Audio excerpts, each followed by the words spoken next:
Hi there. A lot of my friends lately have been getting older media converted, old videotapes, 8 millimeter movies, different things from their family's history, only to find out later that they wanted to cut and rearrange parts of it, clip out parts that didn't make any sense.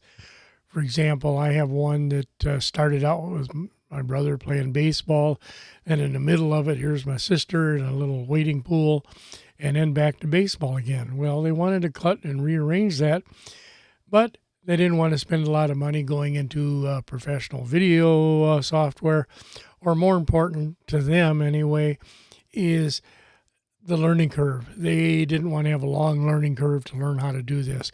So what I came up with after some research, I found a piece of software called Openshot, and that's what we're going to use tonight to show you how easy and simple it is to cut and trim and even get a screenshot with this simple software. So first of all, let's go and excuse me, and we'll go to our web browser and we'll go to openshot.org. And here's their website, and you have a button up in the top you can click on. You can use this one, either one. This is the most obvious one. It's cross-platform. It works on both Windows, Mac, or even Linux, although most of my watchers are not going to be running Linux. But once you get the right operating system here, it generally auto-senses what you're running.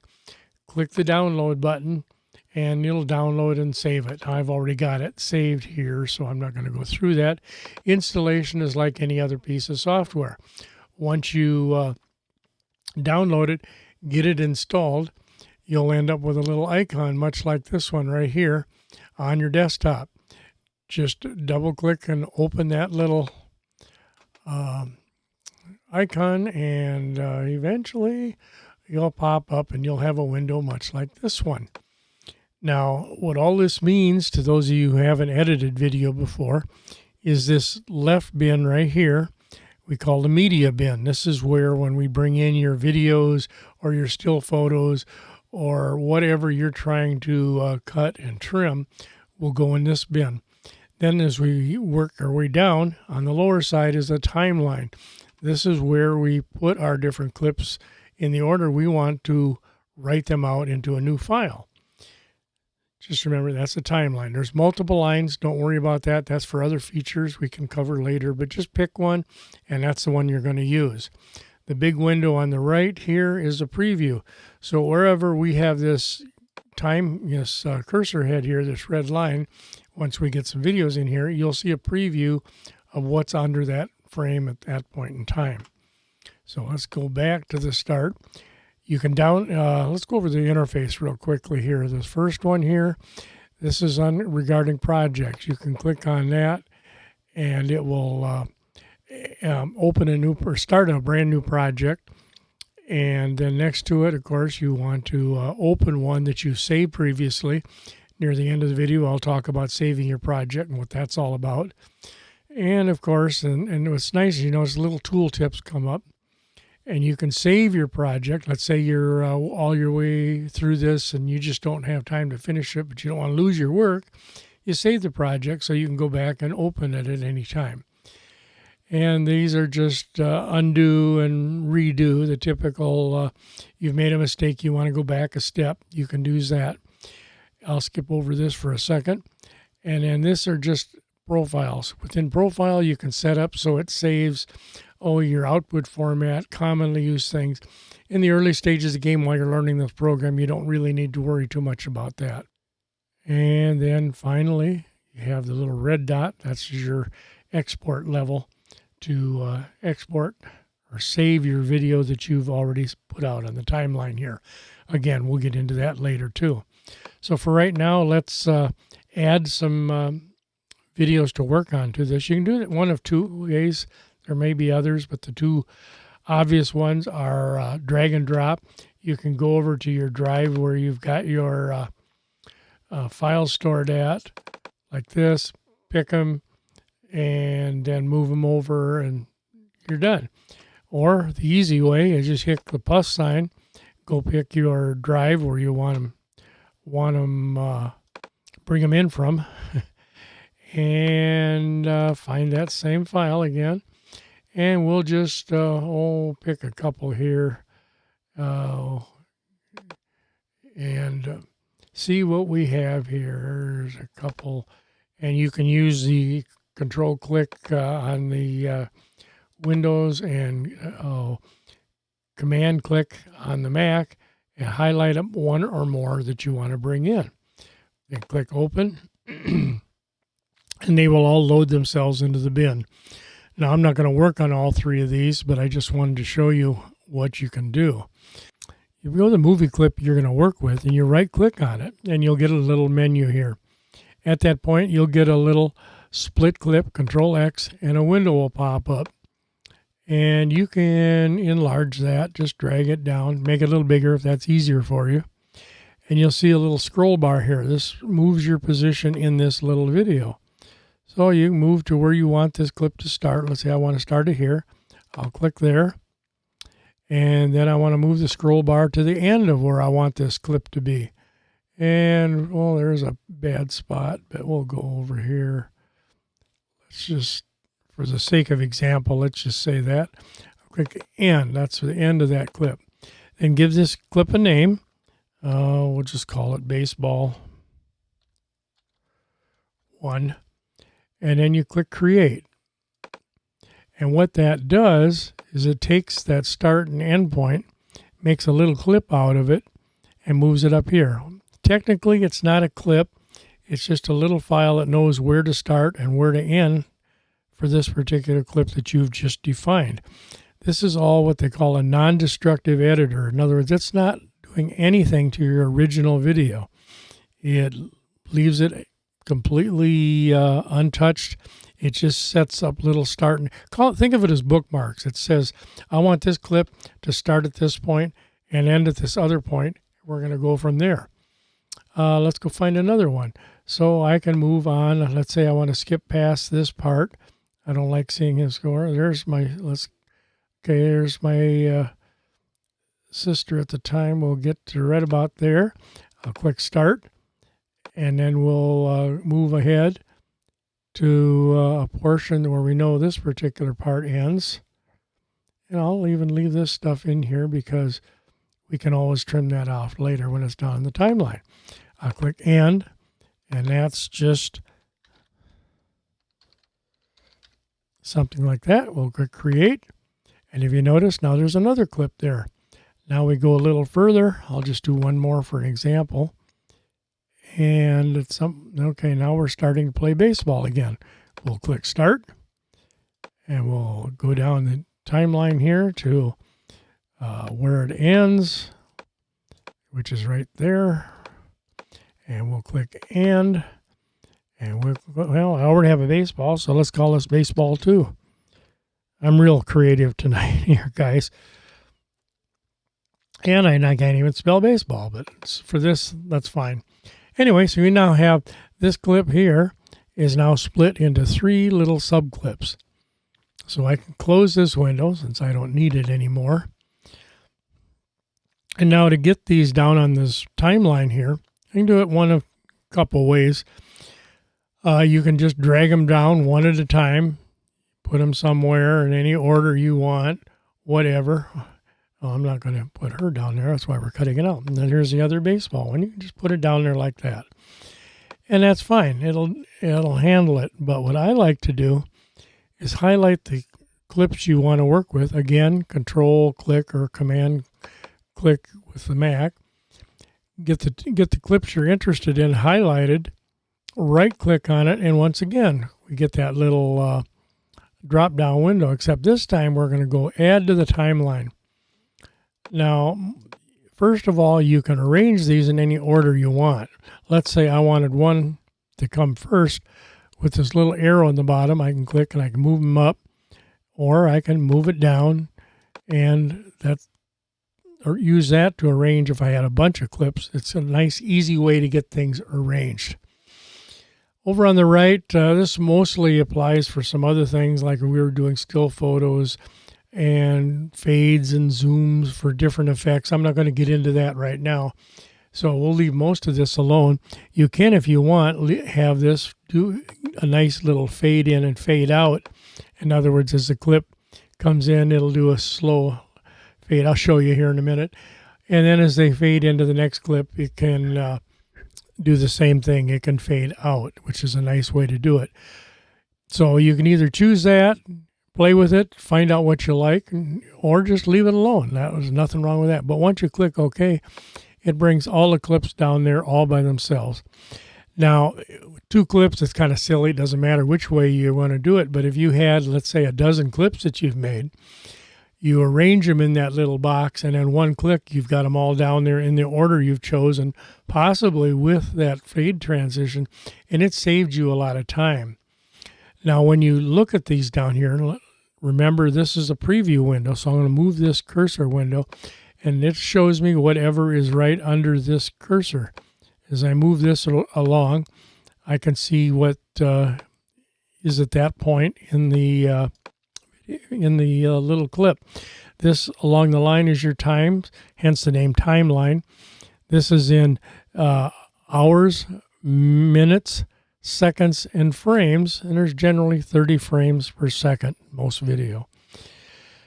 So along here you can see this one starts almost at 2 seconds right into it, but let me show you here. It will go as it gets up there, and it should slowly fade into the other, just like that, which is a lot nicer than just an abrupt shocker. But if you have to trim something out, let's see, like this has some color at the end. There's this little zoom bar. If you're having trouble getting into the detail and making it stop in time, you can use this bar to kind of zoom in, and then on the bottom you can scroll back to where you're working at, and it makes it a lot easier, a little finer granular detail to get to what you want. Like in this case, it's still zoomed out in like I've got it. It takes a lot. There we go. So you can get kind of granular control that way. At that point in time, that's where you wanted to break it. You can then use the scissors here. Click it once, go over to where you want, and look for this little blue line. When the little blue line is showing, click it once, and you see it'll break it. But I want to show you an easier way that I like. I'll put them back together like that. Make sure this is turned off. And go to where I want to cut a particular thing.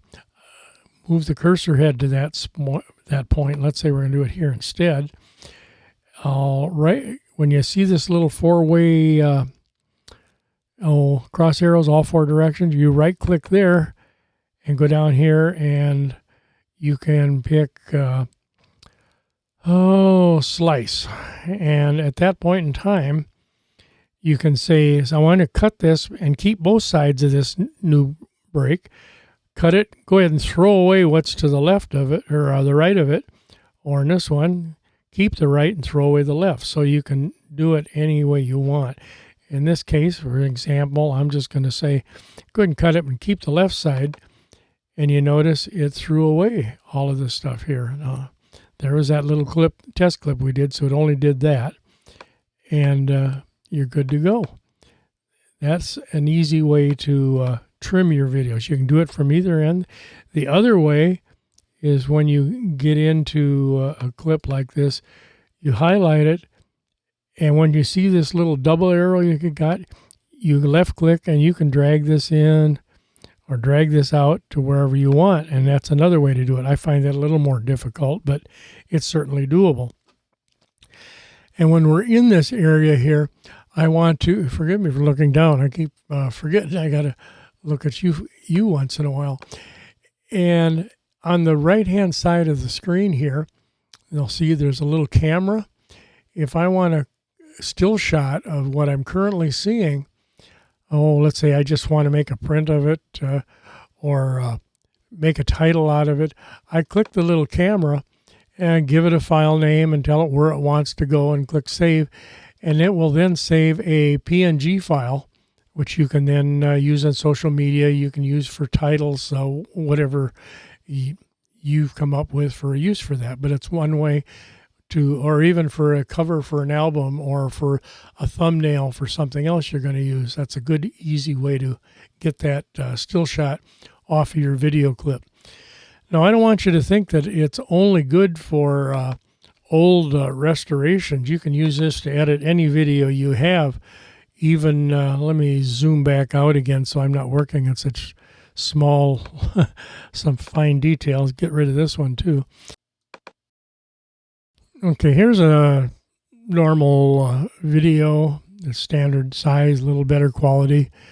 And as you scroll through here, like I said before, you can see what's going on. But if you take a still shot of it and save that one, I'll put it on the desktop here. And you can see the quality is, here, let me open it up and show you, is pretty nice. So it's depending on the quality of what your clip is, it will be reflected in the value of your still shot. It'll work good for you that way. It's just old clips like I've got here from an old 8mm movie. They weren't that good of resolution to start with.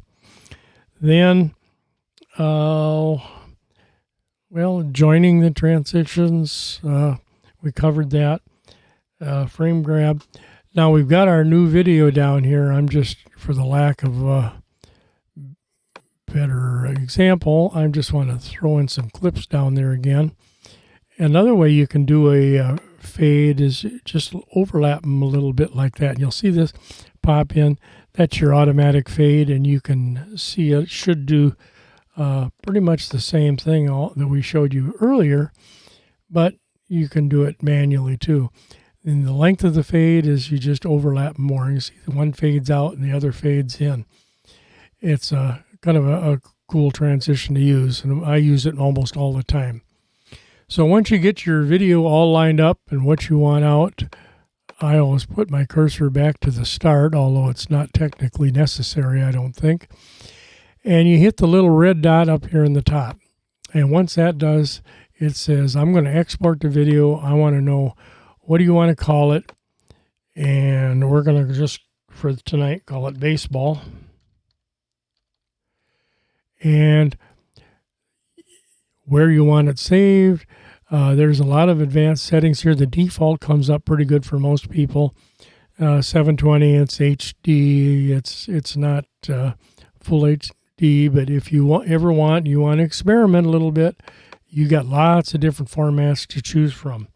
So I always just recommend leaving it to start until you get comfortable with the program, and then you can go around and do more. Once you get, the biggest thing is give it a file name, tell it a location to go at, and then hit export, and then watch the window down here, and you'll see it move along. And I'm going to pause this, and we'll be back when it's done rendering. Okay, we're back now, and as you can see down here at the bottom, we're all done, and it changes from the blue bar as it's rendering out to a green one and tells you you're all set. Click done, and your video then is all sitting over here in the window wherever it is you told it to save it to. You know, this is really an exciting program. I use Premiere, I've got Final Cut Pro, all excellent programs, and for what this thing delivers for free, no strings attached, is really quite amazing. It may not have all the bells and whistles that the big boys do. It takes a little more time. It doesn't really have quite the audio editing, which we didn't even get into tonight yet. But it's an amazing program. Stop and think that somebody just enjoys this so much that he did all of this just to let people have it for free, no strings attached. So hope you enjoy it. Get in there, trim some up, play with it. You can't really hurt any. As I mentioned, this is what they refer to as a non-destructive editor. It does not touch your original videos at all, although I'd still recommend you should have a backup. And these clips can be saved. Oh, that's the other thing I forgot to tell you is if you want to save this project and come back to it and add to it or delete or rearrange at a later date, you just go up here and click save your project, give it the name of your project, and save that out. And then when you come in next time, you load the project, open it, and it'll be just like you have it right now. It'll save it. So if I had 3 clips in here right now, just like it is, and I wanted to quit for the night and come back tomorrow and add another bigger video that has another 3 or 4 or 6 clips, I can do that and not have to start all over. So it's really a good feature. Take advantage of it. Get in there and play with it. I really love it and highly endorse it. Anyway, hopefully that's helped. If you have any questions, please comment below. Let me know. Please like, as they say, or subscribe. I want to do some more on this editor because it does an awful lot for those who really don't want to spend that much time learning a piece of software for what's potentially kind of a limited engagement of what you can do. But you can do slideshows. We can add titles. We'll get into audio and soundtrack, adding music to the bottom. All of the things that I know many people want to do because I've been asked for it by neighbors and friends and groups that I'm part of on Facebook. Anyway, thanks again. Hopefully this has been a help to you, and we'll see you next time. Thanks a lot. Good night.